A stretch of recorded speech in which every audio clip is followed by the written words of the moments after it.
ladies and gentlemen, and welcome to another quick craft. Today we're going to be doing something that I've been wanting to do for quite a while, and that is going to be these fake marble bookends. I'm going to be doing this with cardboard today, but you can choose to do this with clay or really any other sturdy material that is going to hold up your books. So I had some extra cardboard laying around from last week's project. As you can see, I did a pencil dispenser out of this straw dispenser, and I have all this extra cardboard from the box, as well as the box that it came in from Amazon. So I'm going to be cutting that up and turning it into something that I can still use, because, you know, recycling's cool. This is probably one of the only times in my YouTube career that I've actually made a model before I've shown you guys the project.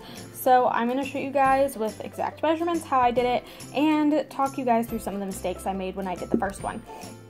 As you can see, the back part is horribly ugly because I just kind of wanted to cover it up for some reason. I don't know why. That is now my back section. I also have the bottom is the not so attractive part. As you can see, it kind of overlaps in a bunch of places.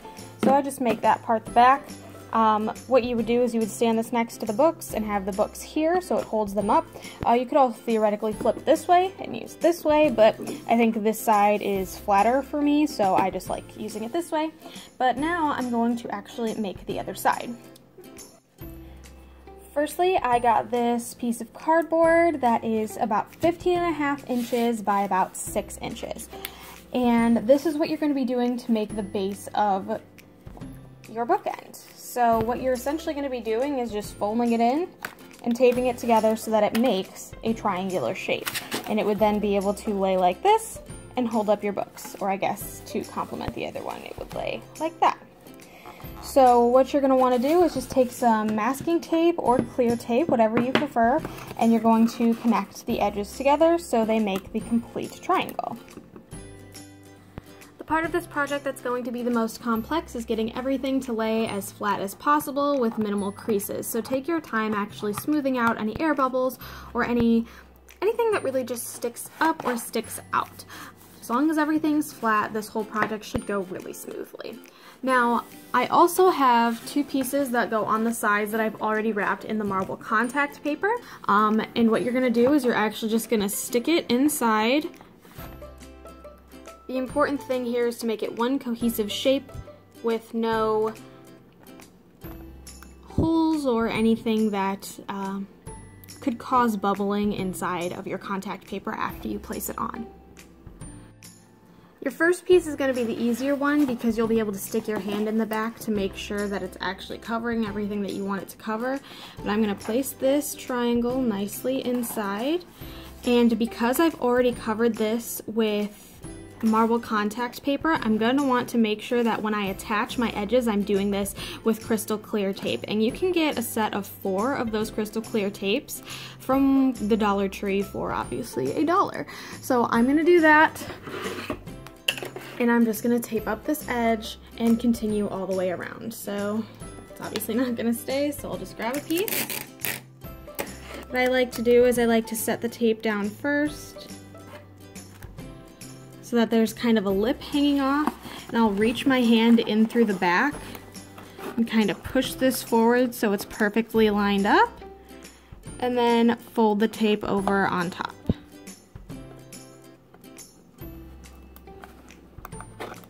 And again, make sure you smooth out any air bubbles so that it doesn't leave any visible notation of the fact that it is not one cohesive piece. And I still kind of have the bottom edge poking out, so I'm going to make sure I stuff that in there. Tape that and continue taping around the edges. And don't forget when you're taping to push through the side on the back to make sure it lines up perfectly. Here is my first edge attached. Again, if you really wanted to do something different, or say you don't have contact paper, this might also be a really great duct tape project. If you have a nice solid color that you want these to be, you should be able to layer it over pretty much in any way that you want without having to worry about any strange folding or something like this where it becomes obvious that pieces are layered. So now I'm going to be adding the other side here. And I think this one actually fits better just on the outside, so I'm gonna stick it just on the outside and follow the same process that I did last time by sticking a piece of tape slightly over the edge and folding it over once I have this in place. If your measurements don't happen to work out perfectly, it should be okay for you to cover them up with the tape. That's just one way to kind of make sure that everything lays nice and smoothly over top of everything. If you are holding a lot of books and you're worried about this maybe not being able to hold up, I used one of my heavier cardboard boxes that I had available, but you could also just maybe throw in some sort of weight inside of it, maybe some rocks, maybe if you just dry a big chunk of air dry clay just to make sure that it stays nice and good.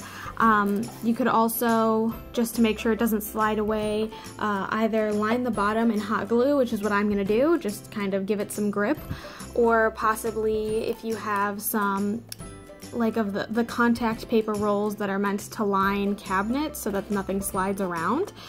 That's also something you could possibly hot glue to the bottom just to make sure that it has a good grip. Now that we've got the entire shape made and the size covered, it's time to cover the back. The best way that I found to measure contact paper, much like measuring wrapping paper, would be to place your object down and then just keep rolling it back slowly but surely to make sure that you have as much as you need. I was also using my other bookend to prevent my contact paper from rolling, so super multifunctional, just throwing that out there. So I know that I want this side to be the bottom, so I'm actually going to start slightly in the middle so that I can overlap and I'm not just relying on it kind of hitting the outside. Ooh, focus, focus. So easiest way is to kind of take it off piece by piece. So I'm going to separate the backing from the contact paper, which will take me probably 8 years. Oop, nope, that went a lot smoother than expected. Only pull off a small amount of your paper to start, just to make sure you don't get any air bubbles. Start in the middle of whatever side that you are starting on. And make sure you rub out any air bubbles as they come. And smooth down, pulling your paper as you go. This is the best way to ensure a nice, even coverage. Make sure when you round the corners that you pull it nice and tight so you don't have any extra paper coming off. That's where you get air bubbles from. So keep going and make sure you're just keeping it as tight as possible. I have just a little bit of an overlap on this side, so all I'm gonna do is fold it in over on top, which is perfect to cover up any of those brown spots from the cardboard. And then once I have this down, just because it is, contact paper is made to be removed and then replaced in certain areas, I'm actually gonna go over it with another layer of clear tape just to make sure everything stays down as it is intended to. Down there, smooth it out, no air bubbles, and pull it nice and tightly over. If you have any extra pieces coming off, don't be afraid to cut those off, especially if you are rounding corners. You don't want to have too many layers. So once you have that done, just continue going around the corner until everything's covered. Once all is said and done and everything is patched up, you will have a nice pair of bookends. If you don't necessarily like the size of bookend, the best thing for you to do is to cut out whatever length of triangle you want, lay it out, fold it in a couple of places, and all you'll have to do is just kind of set it down and trace out whatever shape of the triangle it is. That's how I got these shapes. I didn't do any of these measurements beforehand. I just went with the amount of cardboard I had. So you can make this work for you however you'd like. Something else that might be a good idea, again, if you need something that has a little bit more structure to it, or if you just have a lot of books and you're really nervous about them falling over, you could actually create this out of some air dry clay. I might recommend even kind of starting out with maybe like a tinfoil kind of shape like this, or even just the cardboard shape and then going over it with some clay so that it has a little bit more weight to it.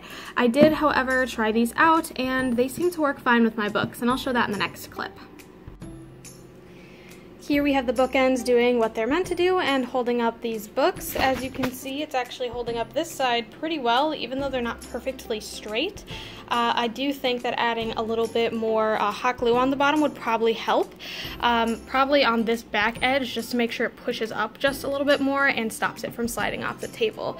My last idea, if you really like what you've created or you wanted to really add anything and make it into bookends, I got this off of Amazon for probably like $4 or $5, and there's a set of them that I got. They come in a couple of different sets, but if you're still worried about maybe your bookend not holding up as well as it should, you can also probably just glue it to something that already works.